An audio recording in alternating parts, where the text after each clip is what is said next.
Lesson we will explore other stars.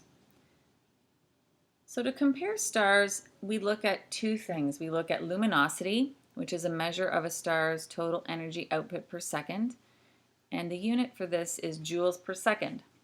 And it depends on the size and temperature of the star.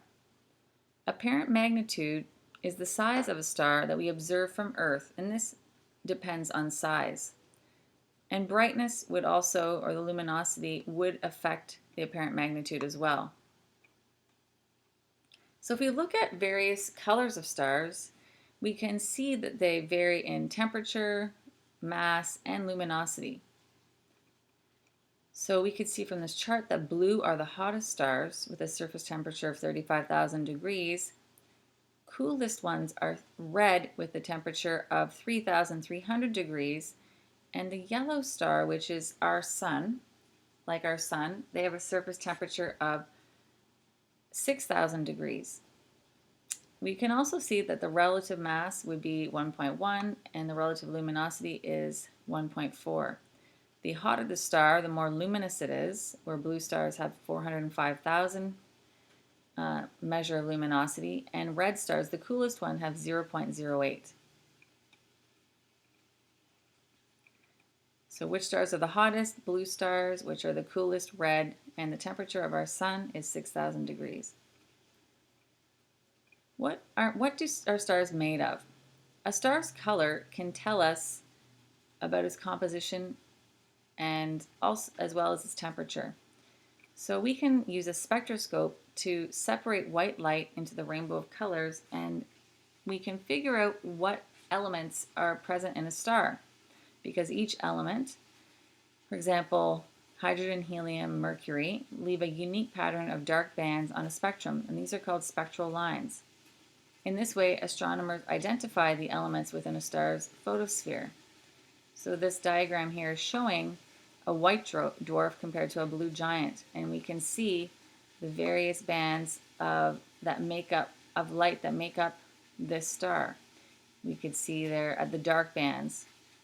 Those are the bands, and they are measured in wavelengths as it compares to a blue giant. So the bands are slightly different, the blue giant compared to the white dwarf. We can also use what's called a Hertzsprung-Russell diagram to compare the properties of stars, mainly temperature and luminosity.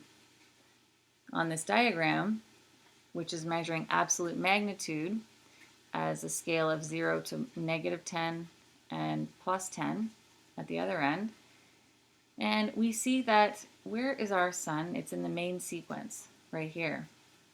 The larger stars are at the top right corner, but they are cooler compared to the blue stars. And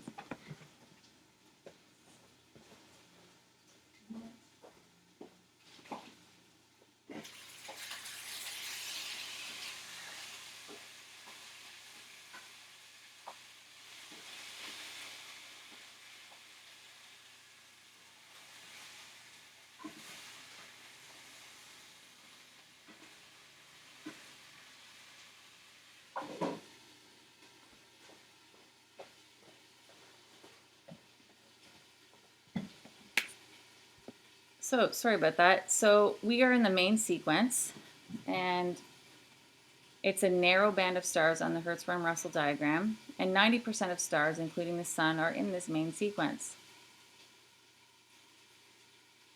So as I mentioned, our stars in the main sequence, it's an intermediate mass star, and we will look at what happens to the life of an intermediate mass star. I've already answered this question, so I'm just going to get rid of it. How do stars evolve? Well, there are low mass stars, and they are called red dwarfs. If you'd like to watch the video, there's a video in this description. They consume hydrogen slowly over 100 billion years. So the smaller they are, the more slowly they consume their hydrogen. Eventually they become incredibly hot, and it takes tens of billions of years to cool down, and then they will become a white dwarf.